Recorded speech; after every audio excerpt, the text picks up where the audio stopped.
harapan kami akan masa depan. Dari jalanan kami titipkan kepadamu sosok seorang pemimpin yang kami impikan. Dari jalanan kami mendoakan untuk Anies Baswedan. Kami untuk Anies Baswedan.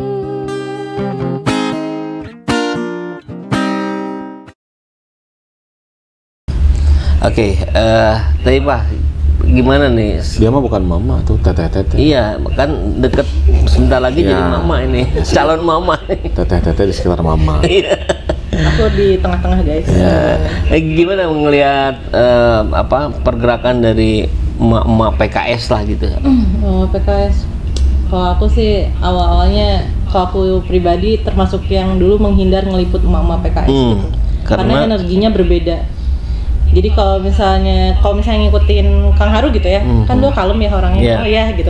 Atau sini kalau mama tuh enggak.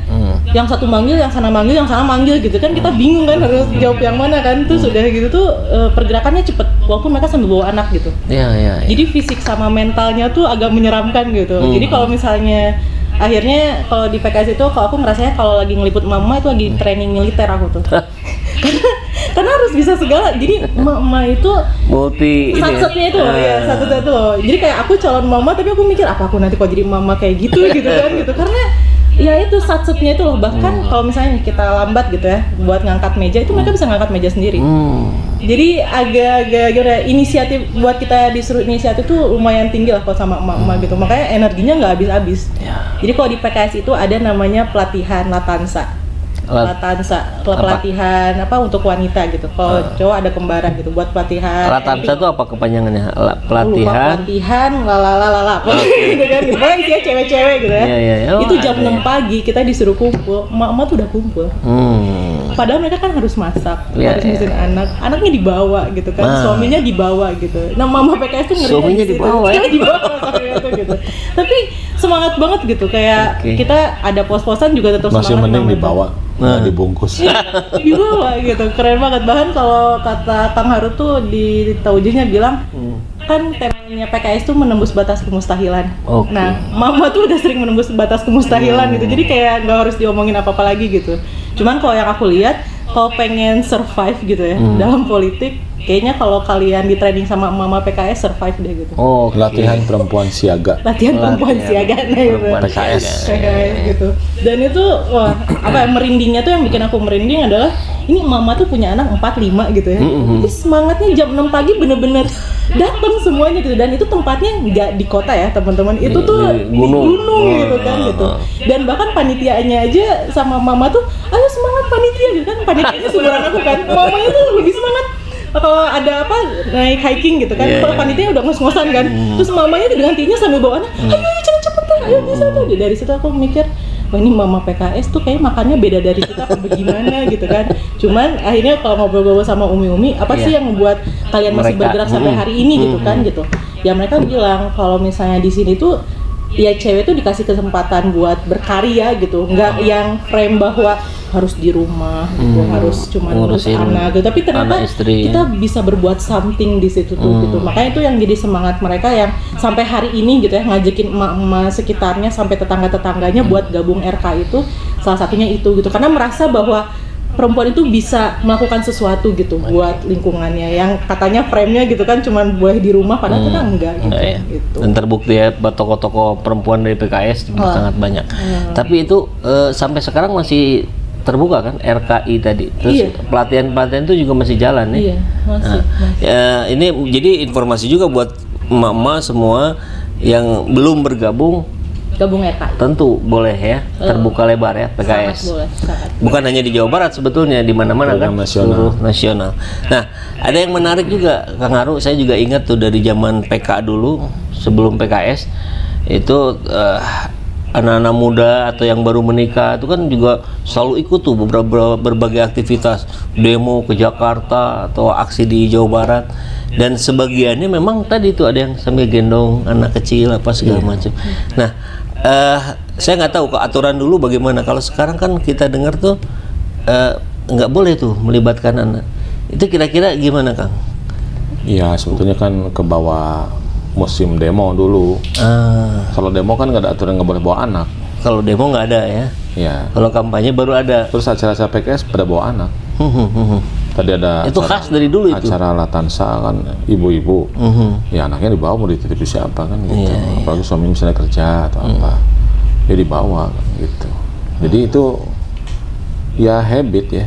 Dulu nempel poster sambil gendong anak gitu. Tapi kalau masang spanduk pakai tangga enggak sih ya. Belum ada kejadian. Tapi kalau nempel poster ibu-ibu. Terus dulu kan ada program direct selling ya. Mendatangi rumah-rumah gitu. Itu kan yang datangnya ibu-ibu. Ya cuma kan seiring waktu juga kan ya ada yang berubah ya. Misalnya sekarang ketika di pagar kan nggak bisa masuk. Atau di bel nggak ada yang buka kan nggak ada yang masuk. Makanya kita sampaikan sekarang nggak bisa gitu, harus selalu begitu nggak bisa. Makanya sekarang ada era kampanye digital. Makanya mulailah TIPA kan pimpinan proyek. Wah, Pimpro kampanye misalnya digital, kampanye dengan sosial media. Ya sudah, kita juga tidak hanya itu masih jalan, masih ada. Tapi nggak cuma itu maksudnya sekarang. Amplifikasi gitu, diperluas, diperbesar. Iya, karena kan kalau misalnya pakai direct selling kan sampai di pintu, apalagi di pintunya ada anjing kan nggak bisa masuk. Ya kan? Tapi kalau pakai HP, masuk ke ruang tamu, masuk ke ruang makan, ke ruang keluarga, bahkan masuk ke tempat tidur kan. Sebelum tidur lihat dulu WA gitu. Liur, baru simpen HP-nya terus dia tidur. WA kan? Dari TIPA nih. Ya, terus bangun pagi. Kemudian lihat jam, lihat HP. Kalau lihat jam dinding kan, lihat HP. Lihat jamnya juga di HP. Di HP.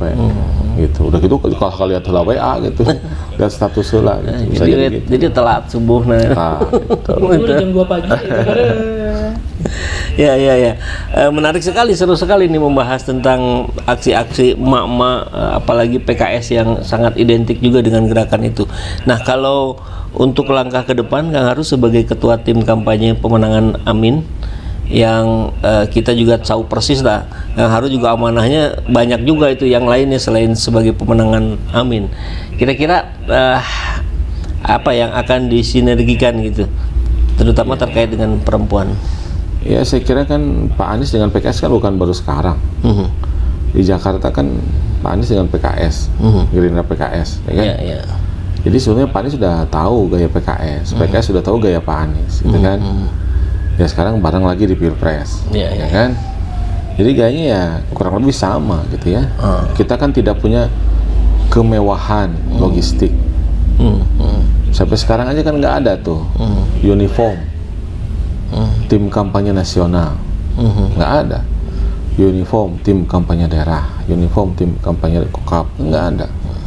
Pak Anies kalau kemana-mana kan kalau nggak pakai rompi kayak Kang Saiful kan, ya dia pakai baju polos kan, putih gitu kan, kemana-mana. Caimin juga begitu. Jadi saya kira itu yang mungkin saya tangkap ya, bahwa dan sudah disampaikan juga oleh Kapten ya, ya kayaknya kita nggak akan sempet kayaknya bikin satu uniform cocok sama gerakan spanduk rakyat.